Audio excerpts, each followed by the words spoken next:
Audio Jungle. Audio Jungle.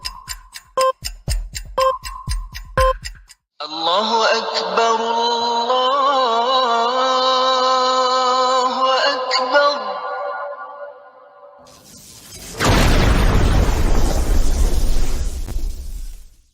Welcome to Consider Islam. Live with Kenny Bomer, an affiliate and founder of the Consider This TV network. Any views, actions, or comments made by panelists during this broadcast do not necessarily reflect the views or opinions of CTTV network hosts or affiliates. This channel and its affiliates do not claim any right over any of the graphics, images, or songs used in this video that are protected under copyright by other individuals or organizations. All rights are reserved to the respective copyright owners. Under Section 107 of the Copyright Act of 1976, allowance is made for fair use for purposes such as criticism, comment, news reporting, teaching, scholarship, education, and research. Non-profit, educational, or personal use tips the balance in favor of fair use. Fair use is permitted by copyright statute that might otherwise be infringing. The works on this channel are protected under the Digital Millennium Copyright Act, DMCA, of 1998, which amended the existing U.S. copyright law to address important parts of the relationship between copyright and the Internet. Now here is your host, Kenny Bomer.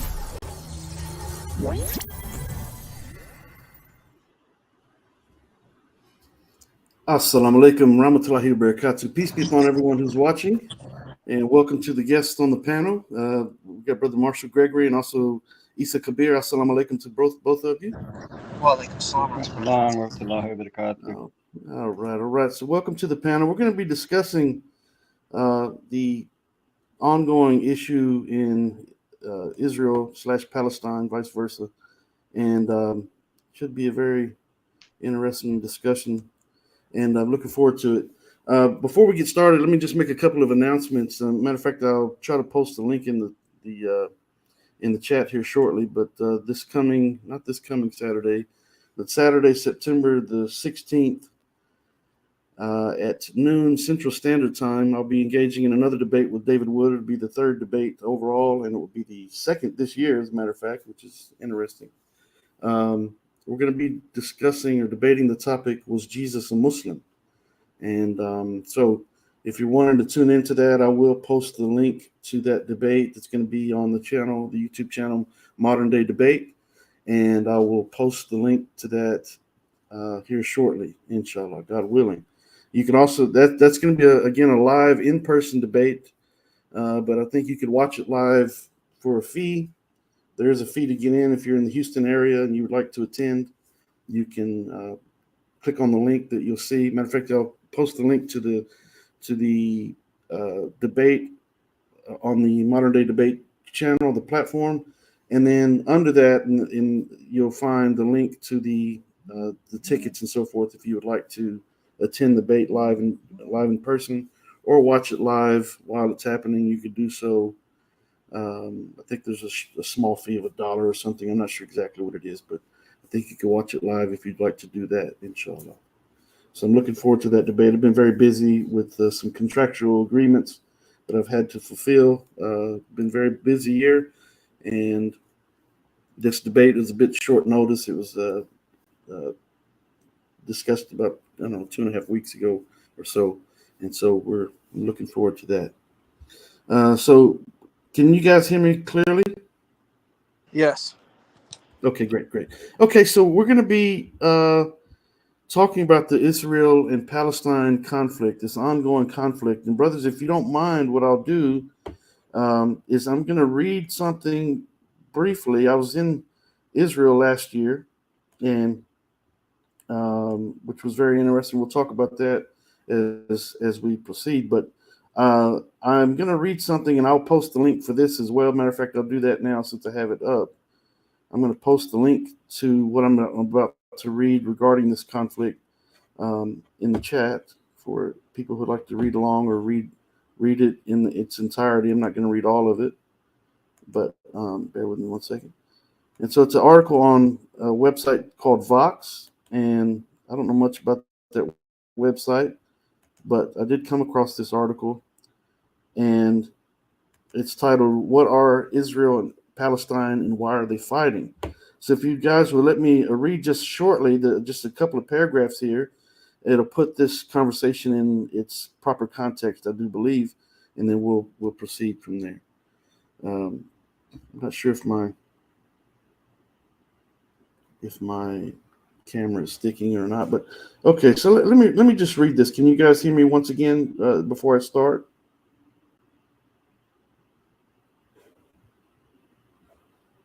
Are you guys there?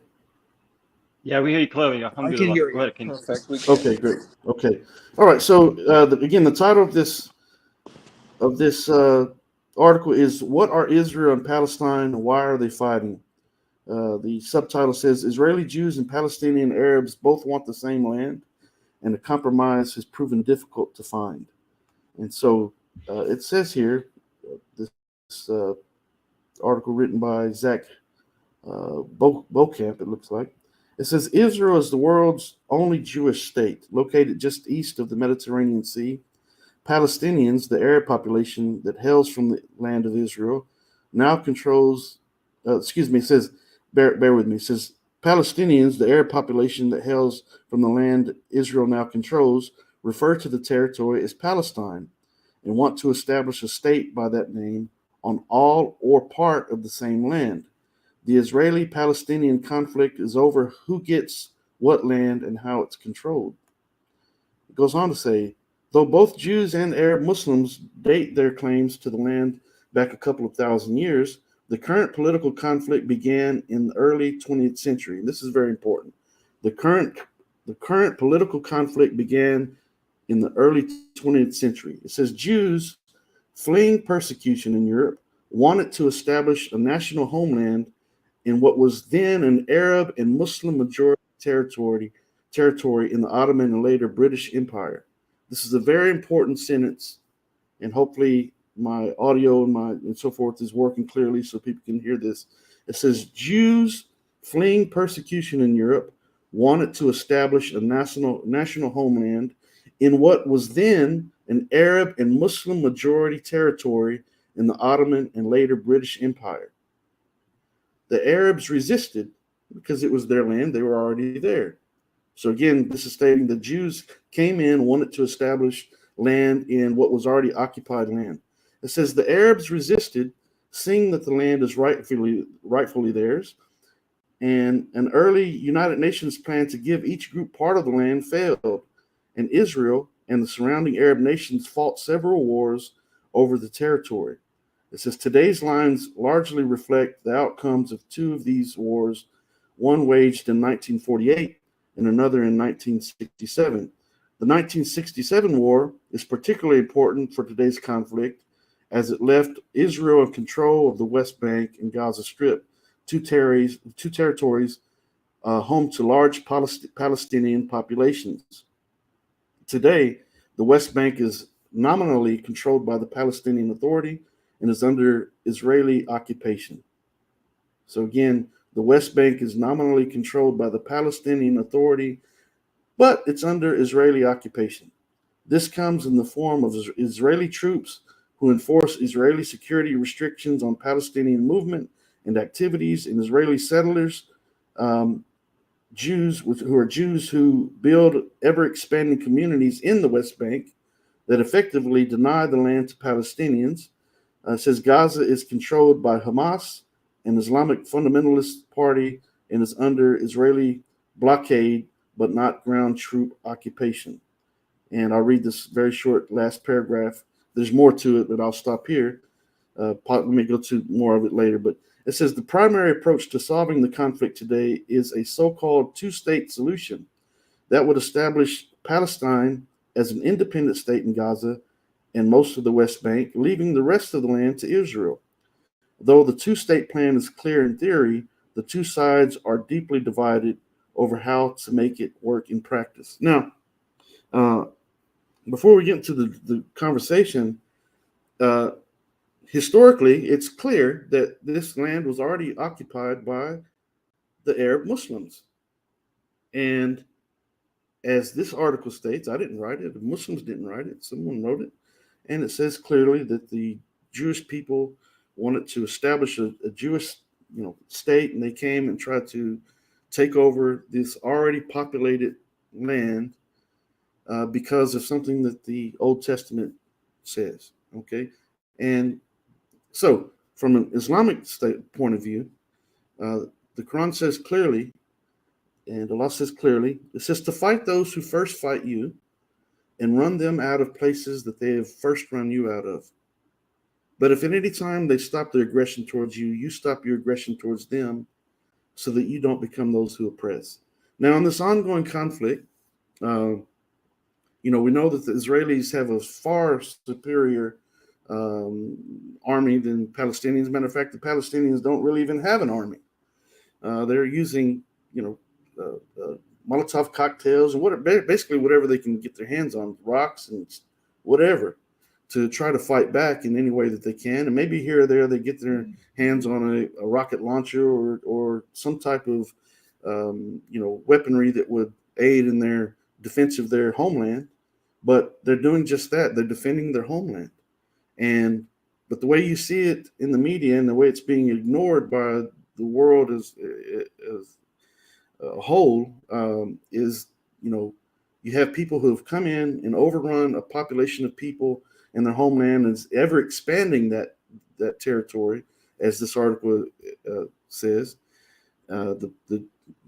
And the Palestinians are being subjugated. They're being housed. They're being oppressed in many, many, many different ways, and they're upset about it.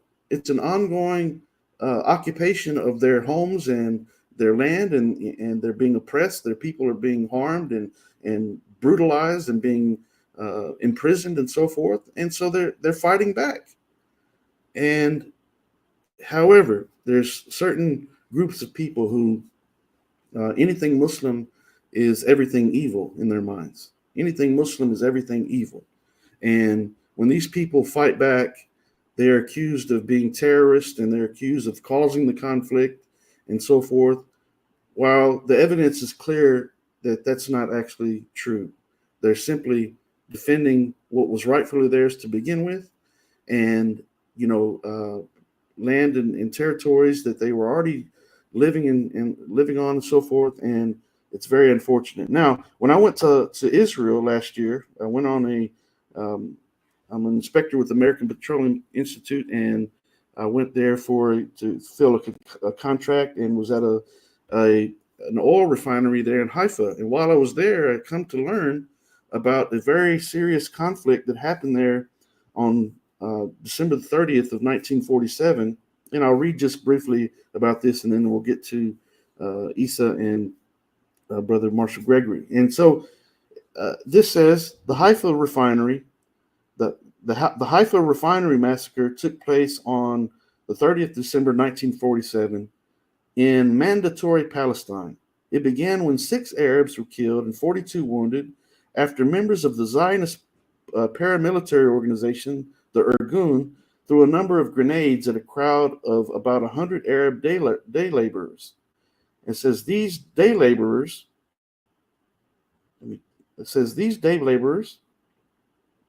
bear with me, had gathered outside the main gate of the British-owned Haifa oil refinery to look for work. They were just there trying to work. And it says minutes after this Irgun attack, Arab refinery workers and others began attacking the Jewish refinery workers, resulting in 39 deaths and 49 injuries before the British Army and Palestine police units arrived to put an end to the violence. This came to be known as the Haifa Oil Refinery Massacre. Now, I was there where this happened, and they've got monuments up and so forth where this happened. And what transpired was this Israeli, as this article, as it says here, these day laborers were just trying to get into the refinery for work. They were out there, and basically they would come and pick a few of them each day to work. And so if you got picked, you got to go work and make some money. And if not, you had to go back home, and so forth. but there were about 100 people standing out there, just simply there looking for work. They weren't harming anyone. They were just simply there looking for work. And lo and behold, this Israeli Zionist group come by and started throwing grenades at this group of people that were just simply trying to work. And this is a serious situation here. And so in response to it, the Palestinians, or who were mostly Arab Muslims and so forth, they responded by going in and taking some of the actual workers inside the refinery, took them hostage. They killed some people and so forth. They were, so I'm sure some atrocities were committed on both sides, and I'm sure there were many innocent people killed on both sides. And this was an ongoing issue. It happened for a number of nights where the Israelis would go into the Palestinian neighborhoods, and they were attacking the Palestinians where they slept. They were killing women and children and so forth. And so here we are. So again, this all began in 1947, 1948, when this, the Jews looking for a place to populate came into an already occupied territory because of what they have so-called been promised in the books of the Bible, which demonstrates that because of this idea of our God, our creator, Allah subhanahu wa ta'ala, our God, our creator, having a chosen people, these people felt it was their right to come in because God promised them, this land supposedly in the Bible and so forth, that they had a right, God-given right to go in and do basically anything that they want to do. And we still see evidence of that occurring today. And lo and behold, the U.S. has joined ranks with the Israelis in this situation. And there's another article that is, matter of fact, I'm going to post a link for this one as well. And I'm not going to read this one, maybe a paragraph or two possibly, but I'm going to post a link to this in the. Let me bring Brother Marshall back onto the panel. I see we lost him there somewhere. Welcome back, brother. And Issa, I think. Bring you on here and we'll move this one. Okay. All right. So we have Issa there.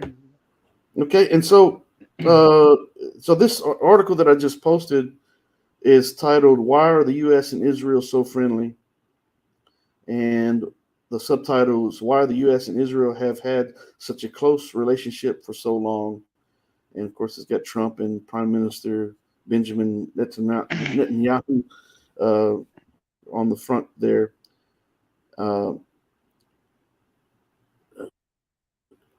So let me just read two very short paragraphs. It says that's a hugely controversial question, though American support for Israel really is massive, including billions of dollars in aid and reliable diplomatic backing. Experts disagree sharply on why.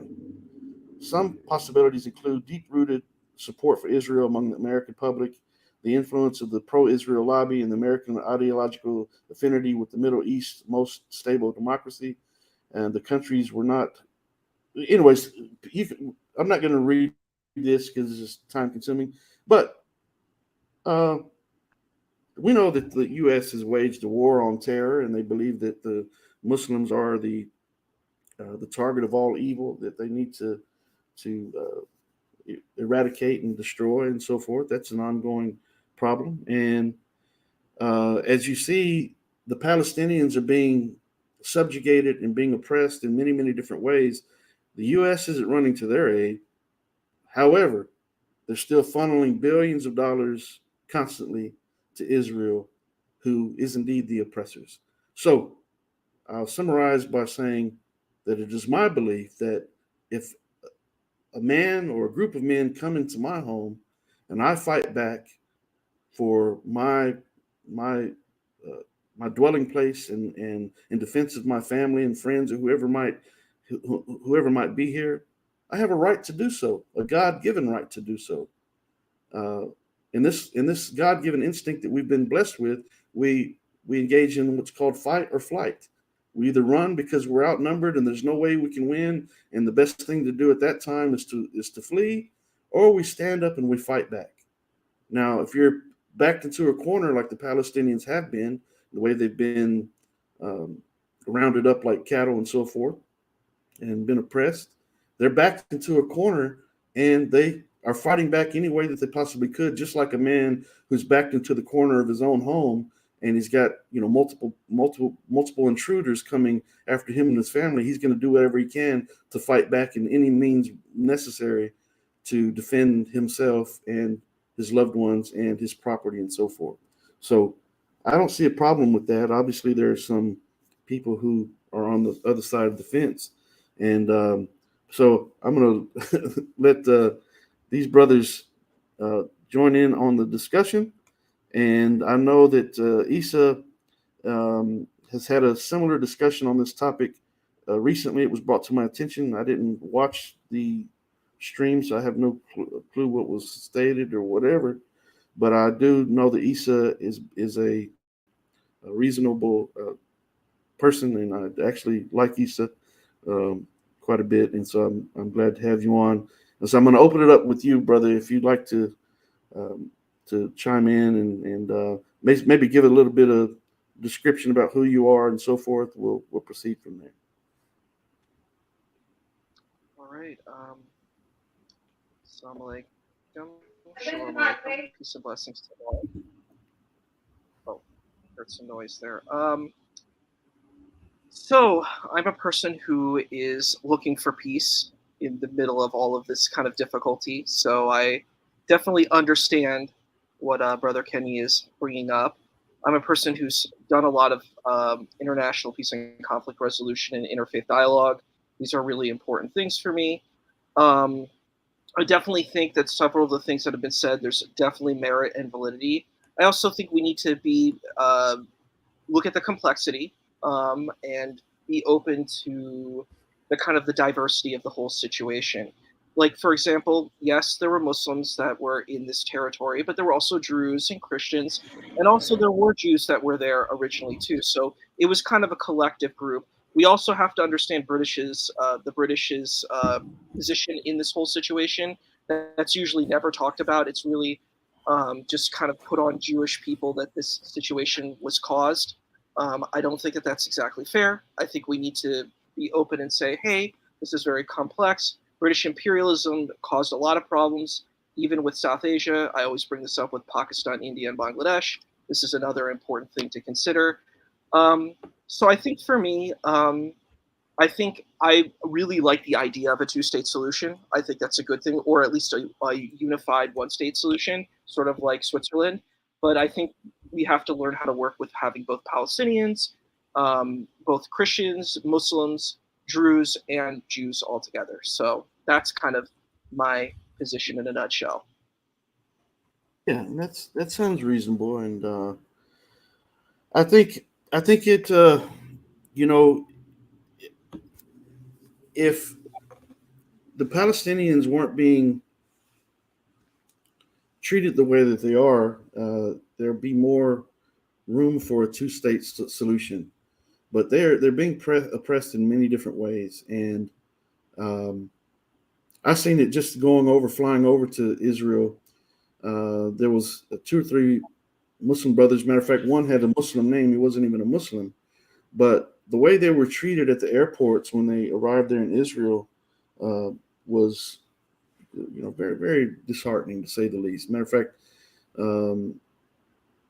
they were held there for 5-6 hours. One guy was held there for a little bit longer. Matter of fact, I was held there for 3 hours. Questioned over and over and over and over and over again, and so just simply because they're Muslims. Now, with that being said, while I was there, in the refinery, the very refinery where this very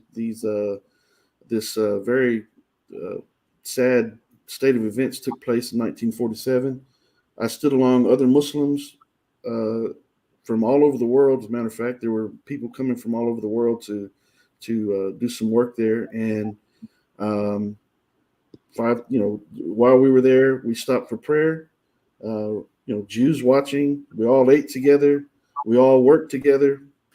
Christians, Muslims, Jews. It was actually beautiful, to be quite honest, which demonstrates that we can indeed function, as normal people. And really, the everyday people aren't the problem. It's the people of power that are causing the conflict. Because I've seen firsthand, common everyday Jewish people, common everyday Christian people, common everyday Muslim people working together hand in hand, literally working hand in hand. Being respectful of one another, eating in the same establishments, and treating one another with kindness and dignity and respect. And yet we have this ongoing conflict that some people are seem to be solely bent on blaming the Palestinians for and the Muslims for. And that's not fair, man. That's not fair at all. But when we go back to the root of the problem, matter of fact, when there's an issue, when someone gets hurt on the job, or when there's some type of a tragic event that takes place, we go to what's called a root cause investigation. And if you go to the root cause of this problem, it is once again, and yes, there, as I've seen myself, matter of fact, going to Masjid al-Aqsa and so forth, seeing the Christians and the Jews and the Muslims occupying the same close quarters in their religious beliefs, it was actually beautiful. It was a beautiful situation, and I really enjoyed my time there, seeing all these people working together for a common goal. So this is obviously a thing that can happen, but we have to be able to eliminate and recognize, and that's first, before elimination, you got to recognize that there's a problem here. And when you have these people on one side of the border that are being denied, medical, their schools have been bombed, their hospitals have been bombed, they've been housed and being caged up like animals. And it's done by the government. And, this is an ongoing problem that is going to be hard to eliminate, and with a two-party occupation of this land. It just seems there's a great imbalance, great imbalance there. Sure. Go ahead, Brother Marshall. Mm-hmm. I think with the two-state solution, we got to first start off, and we got blame on both sides of the situation, and we got to look at it too. We do have Israel bombing schools and bombing masjids, but also we have Hamas shooting missiles. That is haram, because you're shooting it no matter where you're aiming at. You don't know where you're hitting, because even under the commandments of war and the commandments of Prophet Muhammad, that's kind of haram. So and then when the school gets hit, they want to play the victim card. And I'll be honest. I mean, we got blame on both sides. So be honest. Prophet Muhammad said, to clean your own house before you worry about others. So and the problem I think with the two-state solution is Muslims. We're going to have a small percent of Muslims. You're going to say no Jews supposed to be in them, none. And then you're going to have a small percentage. Then you're going to have a small percentage of the Jewish Zionists that said no Muslims are going to be allowed in that. They all should be wiped out. So you still, in the two parts, you still have the small extremists. And then you're going to, how are you going to do it? Do you go back to the borders of 48? You go back to the borders of 67? There's no way that Israel is going to go back to the borders of 46. You know what I'm saying? So, what's your solution? You've been over there. Why over there, Dr. Kabeer? What do you think we came from when they handed over the key to Umar bin Khattab? Allah be pleased with him, to where we're at now. What happened? What's going on? So I actually have a great movie. It's very violent, but it's an animated film, but it's very beautiful, and it kind of showcases what's going on there. I don't know if you want to show that. I don't know what the setting is here, but there was a film called Sadomasochism, and there's the ending scene shows this scene, and it's so powerful, and I think it really hits the nail on the head of the issue. I'll send you a link so you can kind of screen it, just so if it's something you want to show or not. But so it's been very complex. the whole situation is complex. Um, we have to talk about European imperialism. That's a big part of it. So the story of the Torah is this mystical, spiritual story of the Israelites coming over to the land of Canaan. So the land wasn't originally called Palestine; it was called Canaan. In English, they might call it Canaan. This name Palestine comes later on. It comes from a Roman emperor named Hadrian, who named the land Palestine, the province of Palestine or Palestina, because he was attacking the Israelite people there. There were two kingdoms that were, historically there was the kingdom of Judah and the kingdom of Israel that were in the land of Judea, Samaria, whatever, Levant, the land of the Levant. Um, so what happened was they basically pushed all the Jews out. There was a guy named Bar Kokhba, and a lot of Jewish people call him Bar Kasiva, the Great Deceiver, but because he was claiming to be a Messiah in year 70, and he basically led a revolt against Rome, and Rome was pretty awful. That's something I have difficulty with. That some folks who interpret the New Testament, they view the Romans sort of favorably. I'm like, these people were pretty evil. Like, objectively, Talk about the speaking, the Roman talk people about the were. Christian Crusades or the Roman people I'm talking themselves. about. I'm talking about before. I'm talking about like Hellenistic Rome, where they had empire. These people were horrible. Pontius Pilate historically was known to be a pretty evil man who slaughtered, killed, and murdered. So it's interesting that some folks kind of frame him as sort of a positive character. He was a pretty awful character according to history, a pretty murderous person. A lot of the Roman leaders were really, really awful. These were not good people, definitely to our modern standard. And they had empire, so they had that province of Judea. Israel is a later term for this land because there was the kingdom of Israel and Judea. So what happened is the Romans basically took no quarter. Anybody who went against the Romans were utterly destroyed. So the Israelites, I don't know if you went, Brother Kenny, to Masada, but in Masada they had it's a place where the Israelites were fighting against the Romans, and it looked like there was a chance that they could have repelled them off because the Israelites defeated the Greeks.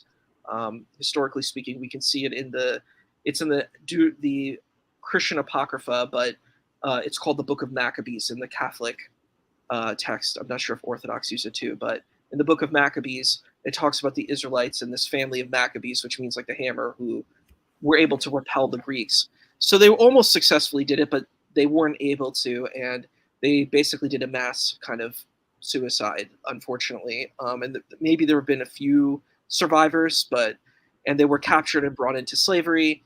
Yeah, the Roman Empire was awful. Like, I don't know how else to put it. But looking at the story, so the Byzantine Empire was not so great either. Like these Roman empires were not really, really awesome. Emperor Constantine is not exactly the most heroic person of history. If you know what I mean, like he was fighting again. They had this big conflict. I don't know if it was called the Triumvirate, but there was this. Maybe that was with Caesar. I'm trying to remember historically speaking, but there was this battle between Roman emperors, and it was pretty corrupted. It was a pretty corrupt kind of empire. But they basically kicked all the Jews out when what was the situation with when Bar Kokhba rebelled, and they destroyed the Second Temple, and the Byzantine Empire eventually took over, and they were pretty awful. They were a pretty awful empire, and that's kind of where the Caliph Umar ibn al-Khattab comes in, and he does make like a resolution with the city. It could be considered historically controversial and complex because, why is a person from Arabia coming all the way up to, Judea? But ultimately speaking, there was an agreement, and what Caliph Umar did was he actually brought the Israelites back into the land when, the Roman Empire kind of kicked them out. So it is an interesting thing. But the thing is, I don't know if I would say the people were Muslim. They were indigenous religions. But we have to understand the Ottoman Empire had a lot of power for 700 years. They are a part of this conversation as well. And the regulation, it was really not Arabs running anything. Arabs had no power for hundreds of years. Arabs only recently got power, and that's why we see this advent of Salafism and Wahhabism and militarism. Arabs literally, they were like Bedouins. They had no power at all. And it's very weird when you see like, oh, I'm going back to the Salaf, I'm going back to the rank of Prophet Muhammad. I'm like, dude, you were around in the desert, man. Like, you didn't have any real significant power until oil was found. Like, we have to consider all of these situations as well. The Arabs Okay, have. so what do we get? Okay, so what do you get from like the Crusades in the 11th, 12th century, like 1100 to where we're at now? So going to the Crusades, getting to that point. So Umar ibn al-Khattab established, relatively peaceful. Like, see, the point is, people really attack Islamic tradition. I can't really talk about this in certain spaces, but the Islamic Empire was not bad in the sense of empire. There's a really great PBS documentary about the Islamic Empire. I saw it when I was a kid. It's really, really good. It's like many series. It's a long series and it's very objective. So I recommend anybody who's watching this to see that. But as an empire, of course, like, empire has problems. It doesn't treat all its citizens equally. But it's funny because Israel now actually uses the Millet system of the Ottoman Empire, which basically put people into different spaces. But going back to that point, so Caliph Umar ibn al-Khattab establishes the kind of area. The Jews are brought back in.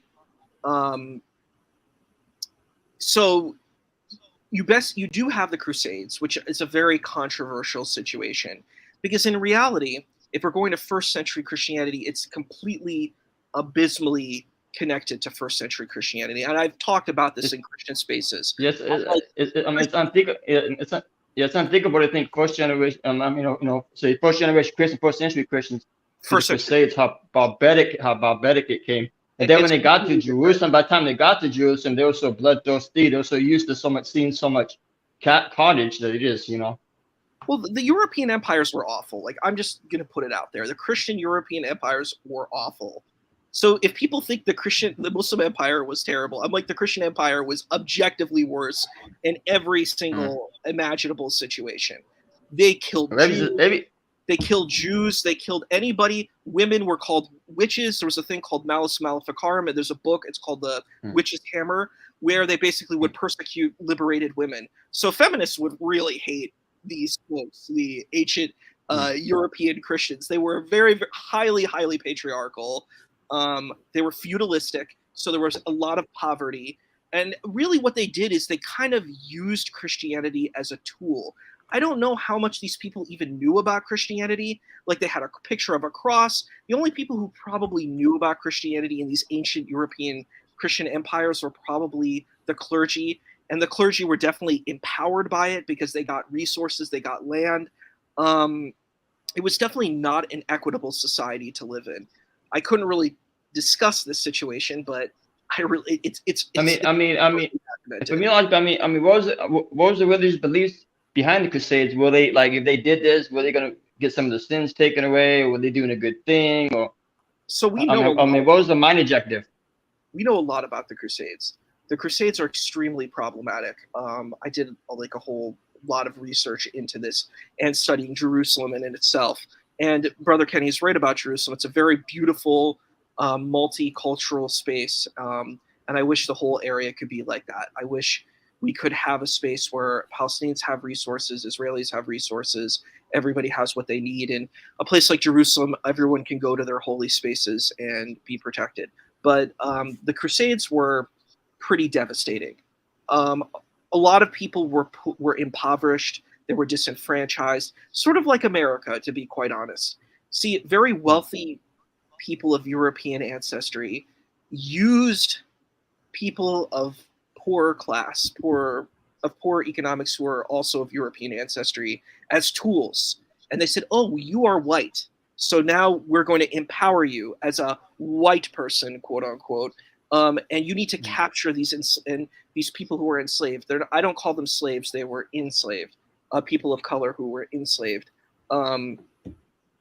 The thing was that they would use the poor people of European ancestry to do this. And it would make them feel kind of empowered because they weren't going to give these people of European ancestry any power.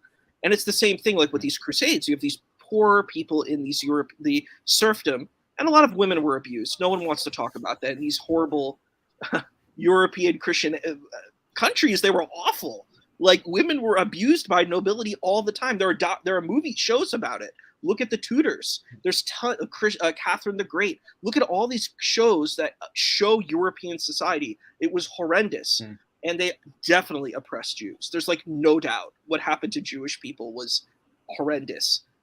They murdered, killed, and assaulted Jews. I like Christianity now. I think modern day Christianity, particularly in America, is so much better. But I mean, like, at that time, I wouldn't want to be in any of those countries, like, at all. I wouldn't want to be in those spaces. But I don't want to get off track. But I want to get off track. But you said America is.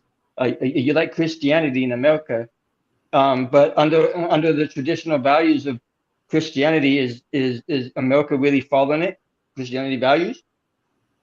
Well, I think if we're looking at kind of a Christological situation, that, you know, it's important, you know, like with your heart, to have faith and to, you know, to love with your heart and to be like Christ.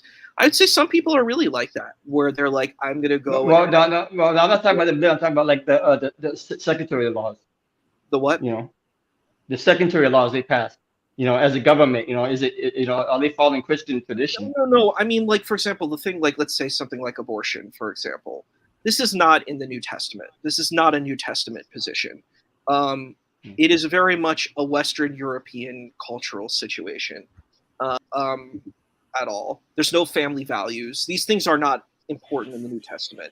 The New Testament is that, you know, you believe in Christ as your Messiah, you do good things, you help people, you know, like you take care of the poor. It's very focused on that. It's not focused on like these family values. Like, I would say it's a lot of European American culture that gets fused in, and then people will, you know, do cherry picking of the text to fit their agenda. But I don't think the text in and of itself pushes this kind of initiative. Particularly, here's another example: the penitentiary system, all this justice stuff. Yeah, this is not New Testament. This has nothing to do with the New Testament. We're talking about this the other night about that. Yeah. I'm like, dude, if you believed in Christ, you would believe that people have a chance of redemption. That's the whole point of Christianity. That when you become a Christian, you get saved. But this American system doesn't do that. The American system says, oh, you did something bad when you were a kid. Now your whole life is ruined. You can't get a job. You can't vote. And you know what? There's a good chance you're going right back to jail because you have no chance. And you're claiming that they're Christian. They're claiming that they're Christian. This has nothing to do with Christianity, because Christianity is about redemption. And then I hear people, like, I've been on the shows, they're like, well, what about justice? And I'm like, well, that's not what the New Testament's about. So I'm like, that's not what this text is about. So you okay, let's get back on topic, and then I'll let Kenny take up the show. I gotta go make a lot. So what do you think as we stand right now, if the Palestinians and the Yehudi sat down at a table right now, if you were negotiating it, I mean, what would you first start off with, or how would you go about doing it with the world conflict, you know? So what I would say is you need to create an established space. So the thing is, I would say with Jerusalem, you need to have a multifaceted kind of space, because Jerusalem is a very important city for all these kind of Abrahamic faiths. It's important for Christians, it's important for Muslims, it's important for Jews. So having kind of like a panel where you would have like a council where you have representation. Israel does do that well with the Sanhedrin, that there is there is non-Jewish representation on this panel. Unlike certain other Muslim places, like Pakistan does not have that. You do not have Christian representation or Hindu representation or Sikhi representation, which are members within Pakistan, but they do not have direct representation within the court system. It is a minor representation. It's not a huge representation, but there is some. So if I was at the table, I'd be like, look, we need to work on, if we can, I would offer to the constituents a two-state solution or a one-state solution, depending on what they would want. And I said, if we're doing the two-state solution, it is necessary that the Palestinian land gets all the resources that it needs to succeed. It's not that you just have two countries. You need to have a country that is sustainable and has resources. So this is the important thing. I would also say, if we're going to do this, we have to make an agreement of a ceasefire, that we're not going to, attack each other. Like, this has to happen. Where there can be trust, there could be, there needs to be peace. that's another important thing that a lot of people don't know about Israel. Like for the Jewish folks, they are terrified. That's why there's a thing called an Iron Dome. There's a reason why the missiles aren't getting in. There's this defense system that shoots these missiles out. So that's an important thing to consider. So there needs to be a promise of safety. And if the safety is violated, that there needs to be like a third party mediator that will step in. So you have to have like a third party that will execute, consequences for people who don't, hold to the standard that the agreement proposes. So I think that's kind of, Okay. I gotta go salat, so I gotta excuse myself. So Okay. Inshallah, I'll be back. Inshallah. Okay. Yeah, I think in theory, that sounds great having a third party as a mediator and so forth, but it's not a reality in that,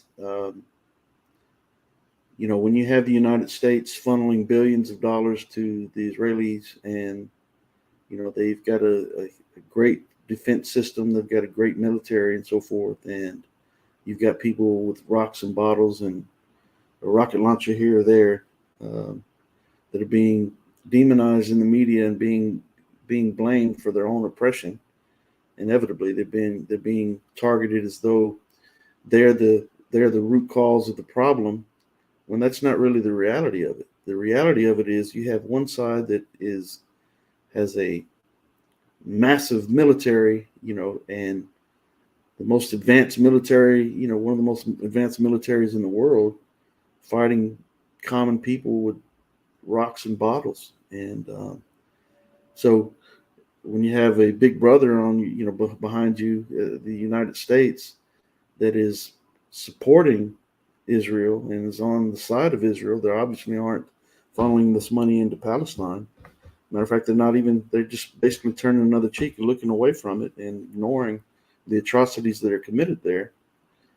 There'll be no way there could be a third party that would be a mediator when you have this looming big brother overshadowing the whole conflict that is clearly on the side of the Israeli government. It'll never happen. And so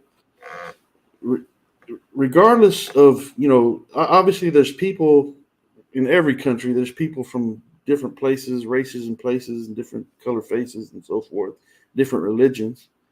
So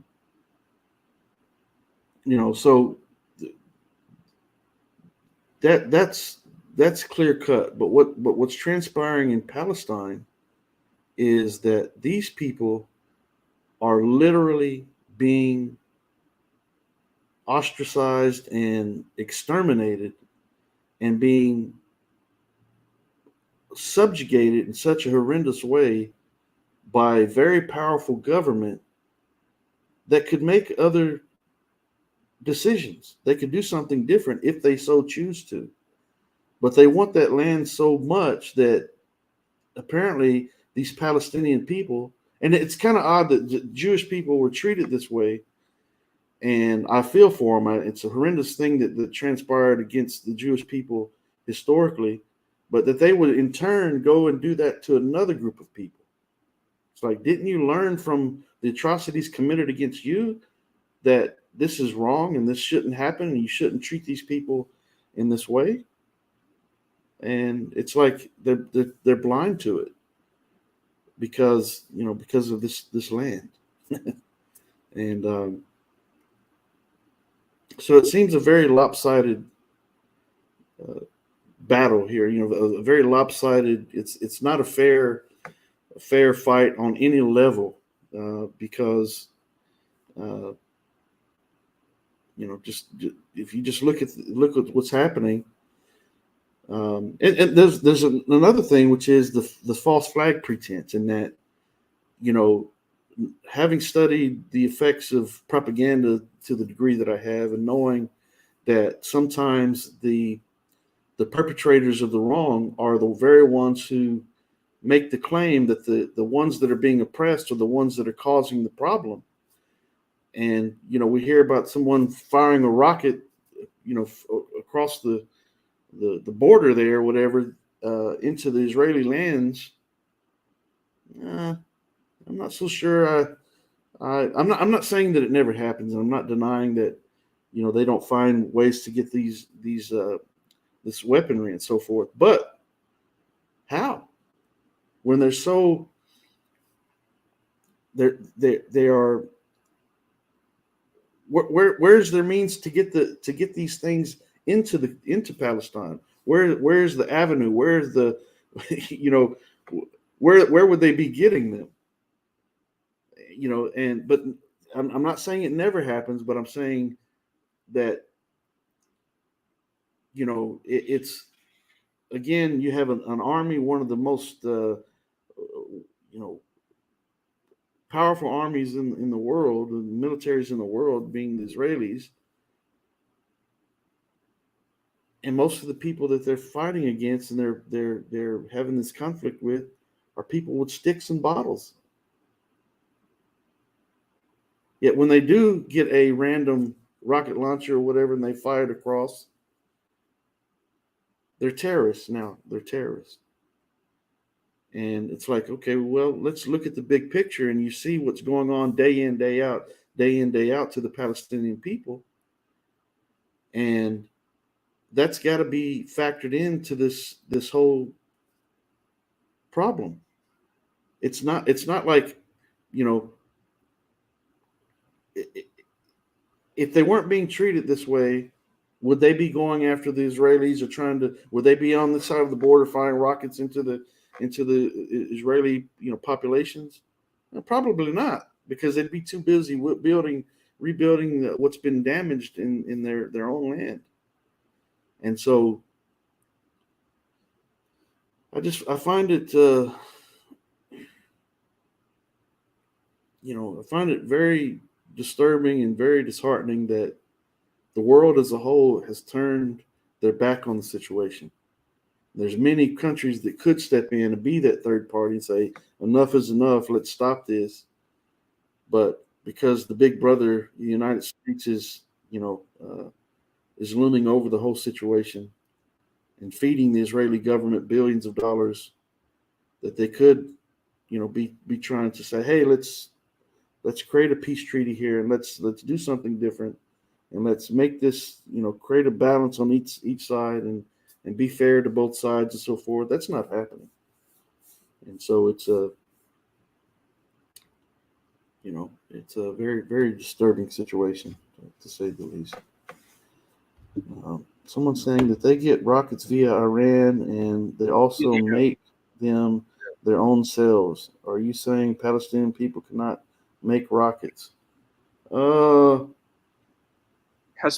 Iran definitely has. So you said America backs Israel. I would say Iran backs the Palestinians. So there is that. I would say that's an important thing to include. Yeah, I don't know the who's backing who outside of. Let's put it like this: if the Palestinians were having great success with these with Iran or whoever supplying them with weapons, you would think that there would be a evidence of that in the conflicts that do transpire. Well, the Iron Dome is a part of it too. Israel constructed the Iron Dome as a defense system against these rockets. There would probably be a lot more casualties if they didn't have Iron Dome. Yeah. And so, with that being said, but on the flip side of that, they're able to shoot rockets into Palestine at random, and while I was there, they brought down hospitals, they brought down schools and so forth. Now the kids can't even go to school. But they don't have a hospital to go to. And so while the Israelis have this great defense system that, again, the American dollar is helping them to acquire and to establish, the Palestinians don't have that. And the Palestinian territories are being demolished, and they're being broken down systematically, and more and more land is being confiscated by the Israelis it's a slow, ongoing process. They're eliminating people. They're eliminating their land. They're eliminating people, eliminating their land. But when the Palestinians fight back, they're the bad guys.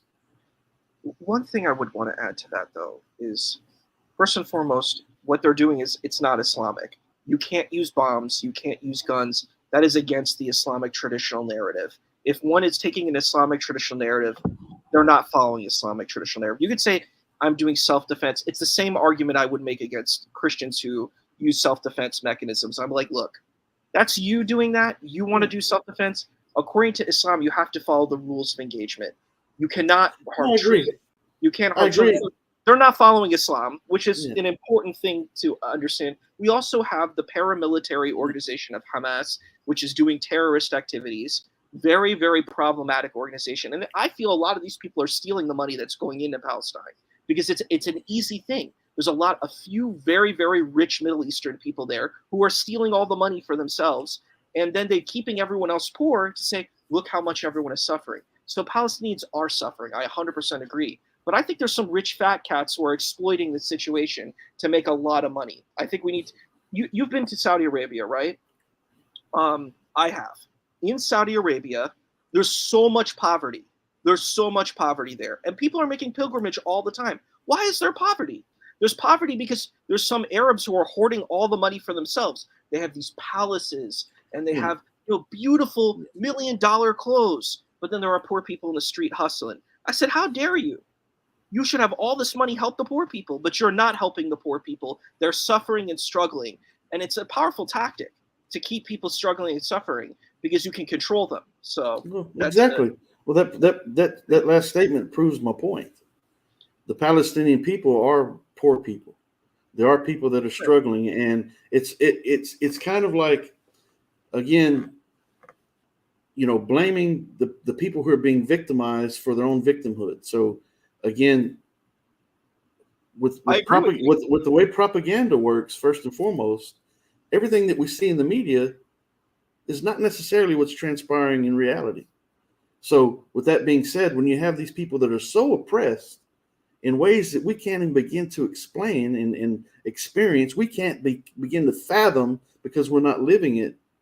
We're not really seeing the atrocities up close. We're just hearing about it and so forth. We might see a video here or there. We might see the Israeli troops going into Masjid al-Aqsa in Jerusalem and rounding up the Muslims and abusing the Muslims there and so forth. And but what we're seeing is not necessarily, I'm not talking about that issue, but what we're seeing as far as and what we're hearing about what the Palestinians are doing once again in response to their land being stripped away from them and their people being oppressed. What we're hearing is may or may not be the reality of what's actually transpiring, because these people are so oppressed, they're worrying about trying to get food and water, and yet we're supposed to believe that they are conspiring and planning these military operations, these terroristic operations. Why are they called terroristic operations? When the Israelis fly missiles into the Palestine, it's not called terrorism. When Palestinians fly a rocket into, one random rocket here or there into Israel, now it's terrorism. Well, that's someone speaking with a forked tongue here. There's some silver-tongued devils out there that are running the show, that are using the power that they have as far as economically to oppress the people who are being subjugated, the Palestinians in particular. And it's a systematic, what's the word? I can't think of the word of it, but they're systematically being destroyed. But when they fight back, now people are pointing fingers and claiming that, who is Hamas really? How do we really know who Hamas is? They're given this title, this name. It's repeated over and over again in the media, and they're demonized and villainized in the media and make you think that this particular group, we're going to keep talking about this group over and over and over and over and over again, and it's this group that is the root of the problem. But wait a minute, these people have families, these people have property, these people or had property, these people have a right to defend themselves. But when they defend themselves, they're demonized as the problem. And it's not looked at in a sense that these people are just simply trying to defend themselves. I think it's a little more complex than that. I Yeah. think we're dealing with a situation where there's lots of imperialism that happened.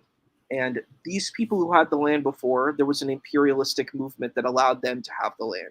So it's been a constant cycle. That's why I sent you the video. It's a constant cycle of imperialism. So yes, it's a tragic situation, but I do think Hamas has a huge role to play in this situation. We lost you. Videos in like Arabic, they should say, "Look, we will never give our land. We'll fight. We'll kill."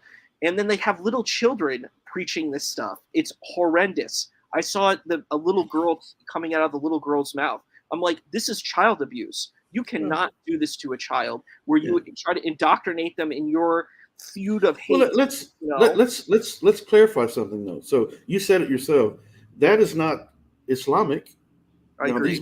These might be Muslim people, but they're not doing that based on what Islam teaches. Sure. So, but with that being said, now let's balance the scales here. But with that being said, if they're continuously being attacked and continuously being oppressed, they have a right to defend themselves Islamically. But what is Israel saying? Fight those who first fight you. But Run them out of places where they have run you out of. So when they say we're not going to give up our homeland, that's like a man saying, "Oh, 6 guys barge into his home, and at some point along the way he says, 'Oh, just take it, just take everything.'" Well, yeah, he might, or he might say, "Oh, no, that's not going to happen. I'm going to keep fighting you until I can't fight you anymore because you are doing wrong here. You are oppressing me and my people and my property and so forth, and I'm going to fight you until I can't fight you anymore because I have a right to do so." That's a God-given right to do so. And so with that being said, now there's rules of war that are established by the Prophet Muhammad, peace be upon him, established by the verses of the Quran. But when you're in the midst of the conflict, you have a God-given right to defend yourself. And that means defend yourself economically or physically or otherwise. You have a literal right to do so. I So think when it's these people a manifest destiny approach. I don't think that that's a religious approach because if we look at Islamic history, the only time the Muslims fought back, according to the narrative, is when Allah said to do it. There was the Ghazu episodes. I'm not going to deny that. Okay, well, let me give you a comparison. I'm like, and I wanted to say one last thing about why does Israel send missiles? What is the reasoning that they do? Because see, the thing is, we have to be balanced here. You're giving a great defense for Palestinians, but you haven't really given a defense for Israelis. You've kind of colored them more as being like these bad guys who are just doing terrible things. I don't think that's fair. The Israelis, what their claim is that they are bombing Hamas. And then they also give notifications in these buildings when they send the bombs to say that the Hamas members are there. So they're trying to do controlled damage. They don't want to kill civilians. Okay, that's when I hear that, you know what I hear? I hear weapons of mass destruction. Right? We're going to go bomb Iraq because of these weapons of mass destruction that the world knows now, after all the damage is done, that they weren't even there. Okay, so yes, do armies and militaries make excuses and use these tactics and use lies and deception in order to eradicate the enemy, the perceived enemy? Absolutely. And so if we don't think about it and just limit it to, it's like saying that these things never happen. We know that they happen. We know historically that they've happened, that people have done some very underhanded things in order to accomplish what they've done, and the things that they've sought out to accomplish are atrocities. We see this with Hitler himself, that did this to the Jews, right? Made the Jews the enemy, made the Jews appeared to be in the minds of the common German people, made them out to be the root of all problems that were in their society. And the Grand Mufti of Palestine was his ally, by the way. He was a Nazi too. So just Right. to be very Well, fair, it's neither here. Listen, oh, but he was what a I'm Nazi. He was a hardcore Nazi. His stuff Yeah. was pretty horrible. If you read his stuff, he's a pretty awful guy. But yeah, well, I'm not doubting that. I mean, there's individuals that do individualized with things, power, but and that has nothing to do with Islam. So let's clarify that. But I'm okay with that. what I'm saying is that propaganda is propaganda, and just because we hear something in the media doesn't mean that we should latch onto it like that's God Himself said it, But because my it may question not be. is, why It should we may trust be him? the exact opposite of what they're telling us. We know this by the study of propaganda, how propaganda has proven, the study of propaganda has proven that the lies that they have told, what they were saying was transpiring, the exact opposite was happening. I totally agree with you. But Yeah. Okay. my question that I would add to this conversation is, why do we just say I'm trusting Palestinians 100%, but I'm not going to trust Jewish people at all? I'm giving zero credence to Jews. This is my No one problem said here. that. I think No we one, need to be yeah, but balanced with the situation. So Jewish leadership have their concerns. Like when you mentioned the airport, I was stopped there for 3 hours. Look at my name. Look how I look. I'm a yeah. pretty funky guy. You think they're just gonna let me in? No. But the Yeah. thing is, there's a lot of fear. And the thing is, you said here's Palestinian fear. Well, I talked to Jewish families there. They have a lot of fear too. It's a Well, different sure they kind do. of.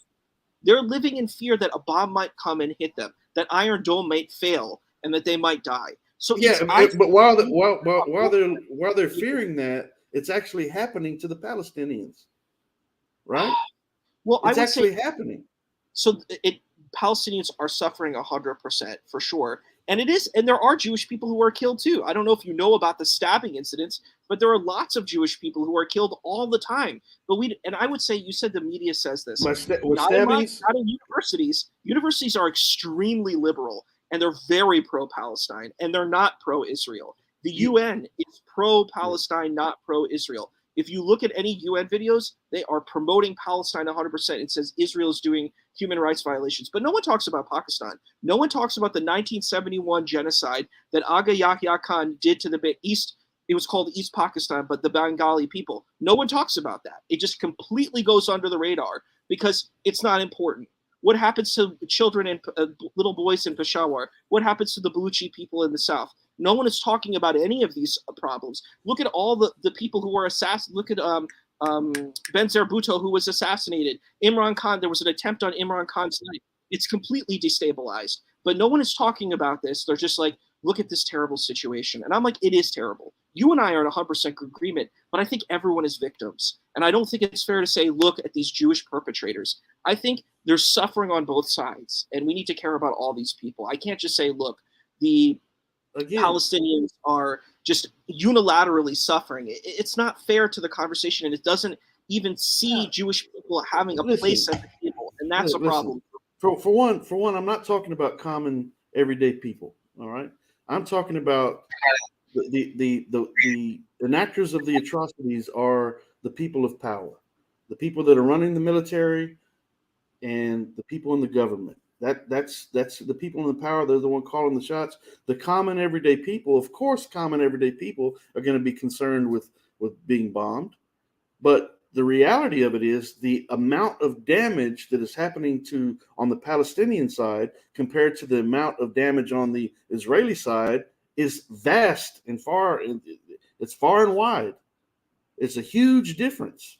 The Palestinian people are being treated like animals, worse than animals. They're being denied access to water and food, and they're being, their homes are being destroyed, their schools, their hospitals are being destroyed. That's not happening in Israel. That's literally not happening in Israel, because you said it yourself, because of this Iron Dome. They have the defense system. The Palestinians don't.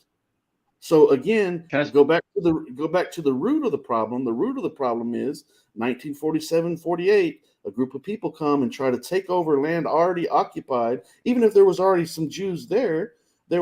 It's mostly non-Jewish people that were there, And now this Jewish community comes because they got backing behind, with the United States government and so forth, and England and so forth, and they come and they try to overrun this group of people who have already been living there.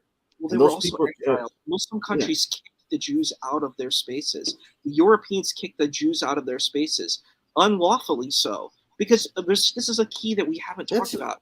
There's a lot of Arabs have anti-Jewish narrative. Yeah, but we have to talk about that. No, it's too. not. It's not anti-Jewish narrative. It's looking at it. It's looking at what's transpiring for what it is. I'm talking about before Israel.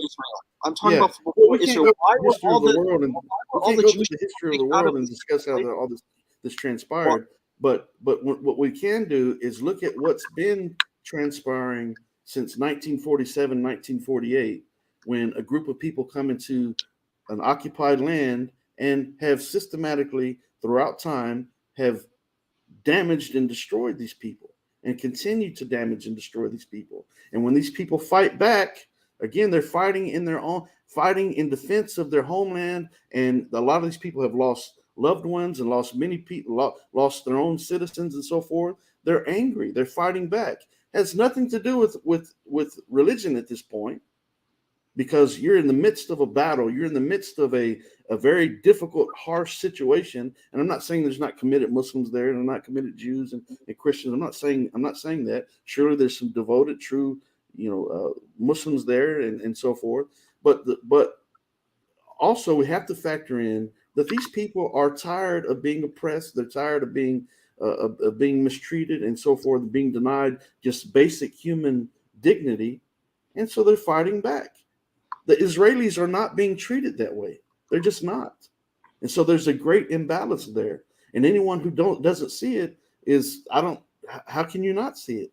Look at it for what it is. One side of the border is torn to pieces, destroyed. It continues to be destroyed. The people are being grossly mistreated. On the other side, I've seen it. They're not being mistreated. I've seen it myself. I would say Muslims are not mistreated in Israel proper, from what I've seen. Yes, there might be I didn't say that. I'm talking about like Gaza and West Bank is the problematic space. That's what we're talking about. Gaza and West Bank primarily, and East Jerusalem. These are the problem, and I agree.